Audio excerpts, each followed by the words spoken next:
This tofu banh mi might just be the best sandwich I've ever had. It's got the perfect combination of spicy, savory, and salty. It's chewy and crisp, and it just tastes so fresh and addictive. And the reason why is because it features 6 different components that all work together in perfect harmony.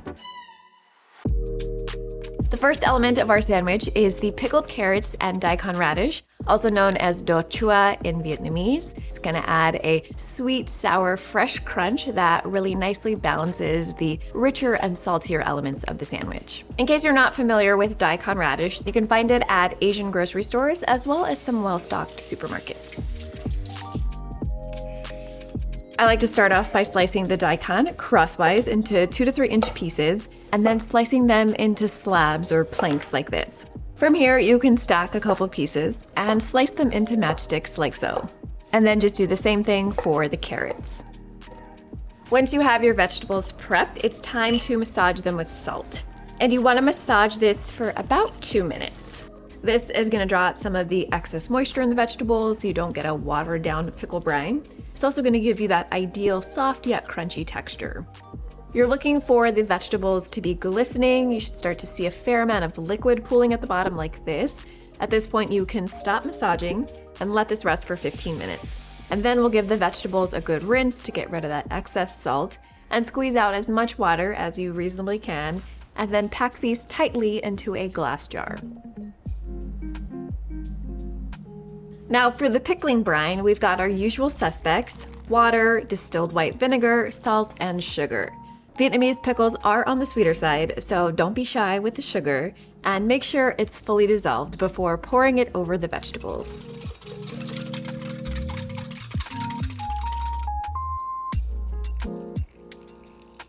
If you can wait a day for these to pickle in the fridge, they'll be best then, but honestly, even after an hour or 2 in the fridge, these are quite delicious.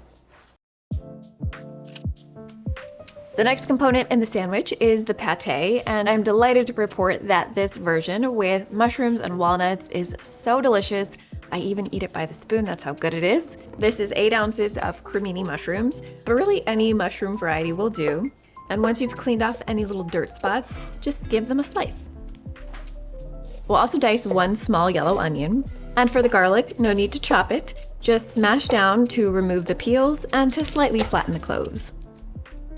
Walnuts are gonna give our pâté lots of rich, savory, umami-heavy flavors, and I just like to break them up into pieces so that they toast evenly. We're gonna get a large frying pan over medium heat, let it heat up for a couple minutes, and this is my go-to frying pan. It's the 12-inch stainless steel frying pan from Made In, who is the sponsor of today's video. I use this pan for pretty much everything: to sear vegetables, to cook proteins, to pan fry a crispy taco from time to time, even to toast bread, because after all these years, I still do not own a toaster for some reason. And I love it because it's made with 5-ply stainless steel. That's pretty unique. Most pans are made with 3-ply. And in my experience, it just means that when I'm cooking, it retains heat really well. I can control the heat level really well. It just works like a dream. Another great thing is that it's completely non-reactive, so you don't have to worry about weird chemicals or metals leaching into your food and making you grow a 3rd arm. Although thinking about it, having a 3rd arm would actually be quite useful in the kitchen. And maybe also a 4th arm. I've been using these pans for years because honestly, they're good enough for restaurant kitchens, but they're designed for home cooks like myself. They last a super long time, really durable. So definitely check out the stainless steel collection and all of my other favorite cookware from Made In by scanning this QR code or checking the link in the description box below. Now that our pan is hot, go ahead and add a couple tablespoons of oil, followed by the diced onions. And these need 3 to 4 minutes to soften, and then you can toss in the smashed garlic and the walnut pieces. Be sure to stir often at this point so nothing burns, and within 5 minutes you should start to see the walnuts golden brown, they should smell toasty, and the onions should have some color on them. So you can take this off the heat and then just wipe out the pan. Now for the mushrooms, I'm cooking them over medium-high heat. We're looking to draw out the moisture from the mushrooms so that we concentrate the flavor. It should take 5 to 8 minutes to look like this, and then you can reduce the heat to low and add in the spice blend. Now stir constantly for 15 to 20 seconds at the most, and then take this off the heat. All right, it is time to blend the pâté. So everything we just cooked in the pan is gonna go into a food processor, along with a cup of cooked lentils, which will bulk this up a bit, give it some extra nutrition and texture. And for the flavorings, we've got 1.5 tablespoons of soy sauce and just a little bit of brown sugar. Just blend this into a smooth consistency until it looks like, well, pâté. Give it a quick taste and see if it needs any adjustments. Perfection. By the way, this stuff will stay good in the fridge for about 5 days, so you can definitely make this in advance. The centerpiece of our banh mi is a chili lemongrass glazed tofu. While it's not traditional, it is a very fun plant-based version that works great with all the other flavors in the sandwich, and I think you will love it. Start by weighing out 24 ounces of tofu, and depending on the size of your blocks, you might have a little excess for snacking later. Starting on the shorter ends, you want to slice each block into 6 slabs, about 2/3 inch thick. To ensure that our tofu ends up flavorful, we're going to give it a little pre-treatment with the hot salt water soak method. We're heating up some water until it's boiling and then stirring in salt to dissolve. Wasn't expecting that.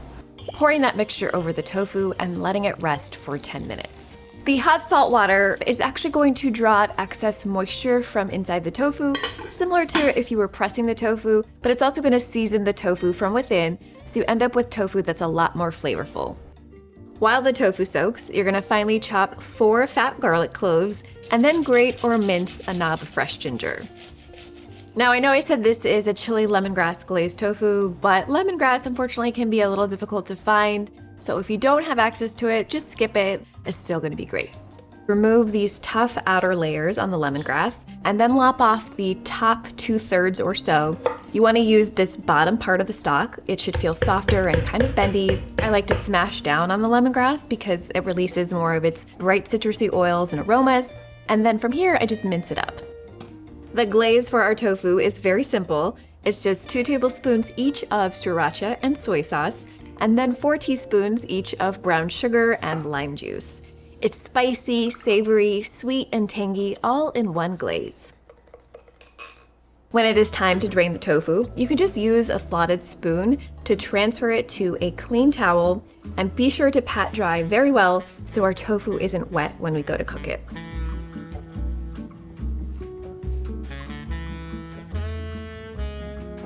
All right, I've got my same stainless steel frying pan heating over medium-high for several minutes. You'll know it is hot enough when you can drop a bead of water on it and it glides across the pan like so. Nice.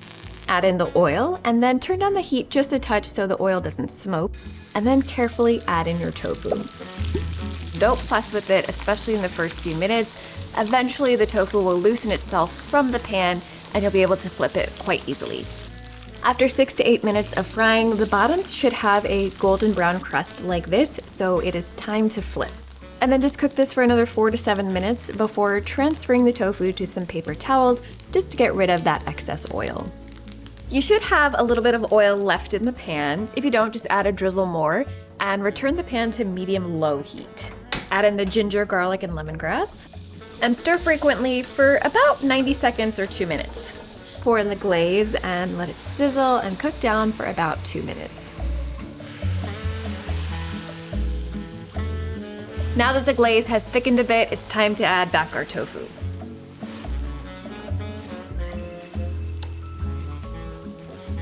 Now how bad does that look? Yum!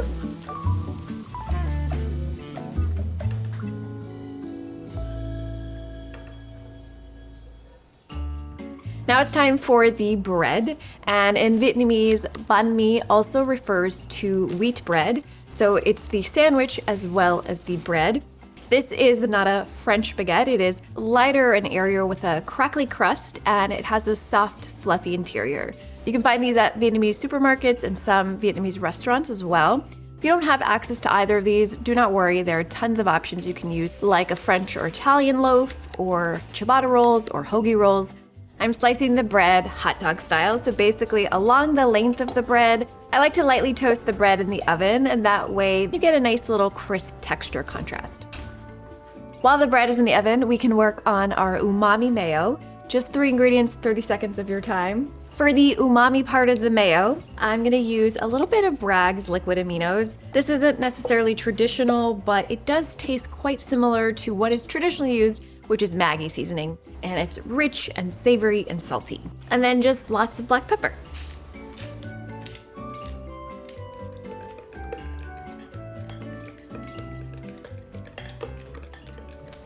Assembly time! Start by generously spreading the umami mayo across both sides of the bread, followed by a scoop of the pâté on both sides. Then stack on the glazed tofu, followed by some pickled carrots and daikon. Cilantro sprigs are very traditional, kind of a must, but if you hate cilantro, you can just stick with fresh mint, which is really lovely here. And then some sliced chilies, because I like things with a kick. It's so pretty!